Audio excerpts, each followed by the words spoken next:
на 7/7 пригоди всім.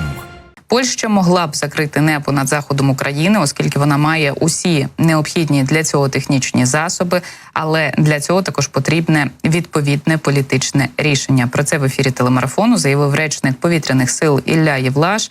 Він наголосив, що вперше такі можливості почали обговорювати, коли під час однієї з масованих атак російська ракета залетіла на територію Польщі. Під час масованої атаки 27 квітня одна з російських ракет впала за 15 кілометрів від польського кордону. Після цього інциденту журналісти поцікавилися, чи могла б Польща закрити небо над кордоном з Україною. У відповідь на це речник повітряних сил повідомив, що розмови про те, аби закрити небо над західними областями нашої країни, вже були. Вони стали актуальними після того, як російська ракета провела 39 секунд у повітряному просторі Польщі.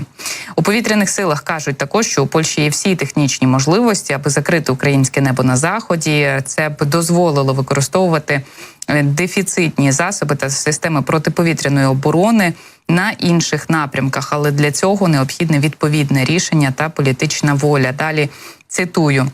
Звичайно, що теоретично і технічно ця можливість могла бути, оскільки Польща володіє ППО великого радіуса дії, зокрема системами Петріот. Однак для цього потрібна політична воля, і це вже більше розмова нашого дипломатичного корпусу та вищого військового керівництва, які можуть це погодити. Він також додає, що рішення полегшило б життя українських захисників, адже тоді б з'явилася змога перемістити дефіцитні установки на інші ділянки фронту. Системи протиповітряної оборони могли б протистояти тактичній авіації, керованим та крилатим ракетам, і загалом, за словами Євлаша, це стало б у пригоді Збройним силам України. Я нагадаю, що під час масованої атаки 27 квітня одна з ракет, які випустила Російська Федерація, впала за 15 кілометрів від польського кордону. Про це заявив прем'єр-міністр Польщі Дональд Туск. Він також розкритикував свого попередника Матеуша Моравецького. Заявив, що, цитую, у цей час Моравецький виробляє спільну антиєвропейську стратегію з пропутінськими ультраправими політиками в Будапешті. Ну, але це, знаєте, такі вже внутрішні деталі польської політики.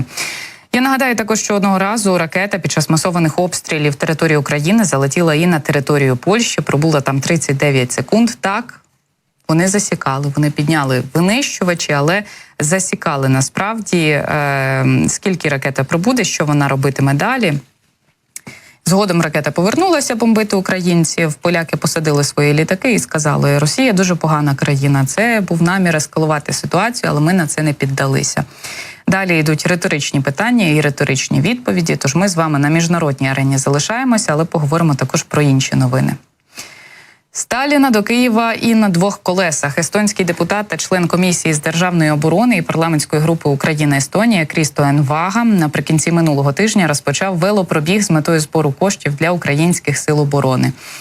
Відстань від Талліна до Києва становить близько 1700 кілометрів. Шлях займає близько тижня. Група почала рух у п'ятницю о 8 ранку. Донати збираються спільно з організацією НАФО для придбання необхідних повнопривідних автомобілів та FPV-дронів для сил оборони України та 79-ї окремої десантно-штурмової бригади.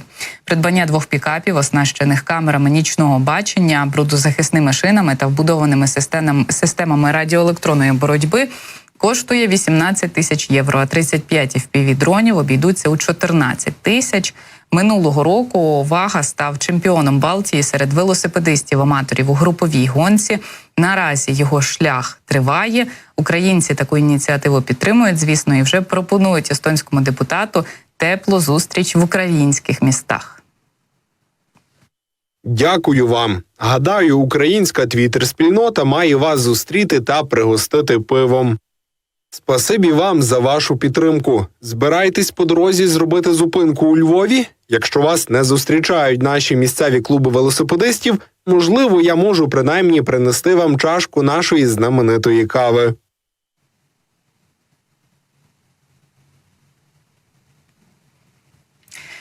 Ось такими коментарями українці радіють тому, що маємо підтримку від наших західних союзників. І це, бачите, відбувається не тільки на рівні якихось декларацій, рішень урядів. Це відбувається на рівні естонського депутата, який підтримує Україну, який привертає увагу до російсько-української війни і допомоги нашій країні.